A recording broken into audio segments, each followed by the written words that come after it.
अनुगुल जिला सदर थाना अंतर्गत जरासिया पुराणा साहिरे अघटन सान भाई को कौनसी धारुआ अस्त्र रे बड़ भाई हत्या करिथिबा अभियोग आनिले परिवार लोके। सूचना योग्य जरासिया पुराणा साहिर बलेही नायकंक पुओ गदा नायक गां पाखरे थिबा राइस मिल रे कार्य करंती। प्रत्येक दिन घर बाहर पटरे सोइबाकू आसंती। गदा नायक गतकाली गां आडू कार्य सारी घर को फेरुथिबा बेले बड़ भाईंक सह कौनसी कारण को नै जुक्तितर्क होइथिला। परे उभय निज निज घर को सोइबाकू चलीगले। मात्र सकाळु उठी देखंती तो गदांक मृतदेह पड़ी रहिछि। तेबे परिवार लोकंक कहिबा कथा सबुदिन बड़ भाई सान भाई को मारिबाकू धमक दिए। से ही हत्या करिछि एवं यथाशीघ्र ताकू सजा देबाकू दाबी होइछि। काली राति 8टा बकु से प्राइले कोड़ी हेगिरी बोल बोल हेगिनी आइले दांडो आडू माने गां आडू आइले से टिके पीथिला से टिके सार पीसिथिले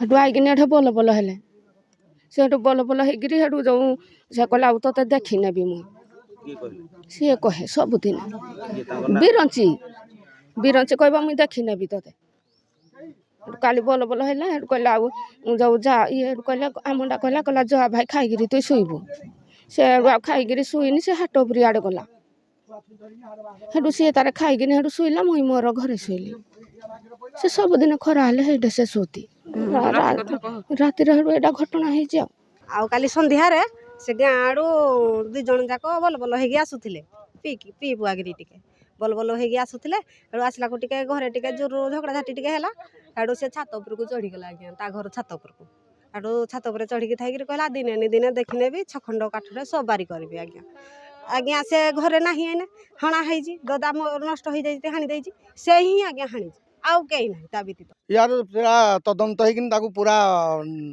फांसी हवा दरकार आम गाँव में इनकी केबे ही नथला मर्डर केबे ही नथला जो फांसी हवा दरकार।